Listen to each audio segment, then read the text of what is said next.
Hi there, Izzy again from digitalgoja.com showrooms. And one of our viewers posted a question and comment in one of our YouTube videos on how do I have to get my camera to focus properly when I'm working with circular polarizers. In his situation, it seems like he was working with a larger telephoto lens. So here I have one of the more popular Sigma 70-300s for Nikon. Let's see what happens when you work with a polarizer. Now notice how when I'm working with the 70-300, and let's say for example you like to work with your camera on full automatic, I'm going to go into the information and take a look at the 300mm setting, and I have it at 200 ISO.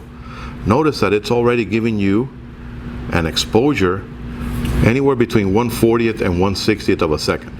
That's still pretty reasonable depending on the fact whether you have the image stabilization system on or not. Now, here is what happens when we now put on a circular polarizer. This one happens to be a 58mm circular polarizer. Of course, that's all dependent on whatever thread size your lens in particular has.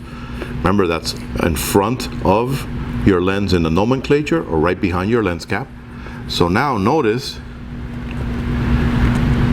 that it's going to shoot at a 1/30th and 1/15th of a second. So you're going to have issues when you're working with something in that situation where it's rather dark. You never ever want to be able to shoot at anything less than the millimeter of the actual lens that you're working with. So henceforth, since this is a 300mm, theoretically I should be shooting at 1/300th of a second, but I'm still getting 1/25th, 1/60th. Now, the way to remedy that is, of course, if you can open up your aperture. But since this lens is a variable aperture, it's going to close down to 5/6 when you are working with the 300mm perspective. So the best way to fix this is to go to your ISO and bump that up. So now, for example, honestly, on this camera, I can go all the way up to 2000 or 2500 ISO, and now I'm getting exposures of 1/400th of a second. Even at the worst, it's 1/800th of a second. So in this situation, it's going to guarantee that your camera is setting a proper shutter speed so that it will not be a blurry image due to the fact of camera movement. Because remember, the image stabilization works, but it doesn't remove all types of movement, especially if you have fast moving subject matter.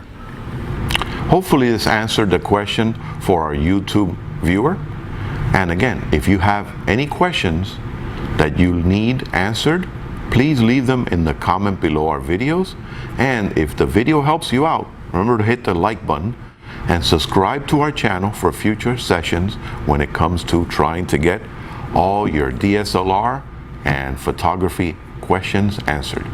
Happy shooting!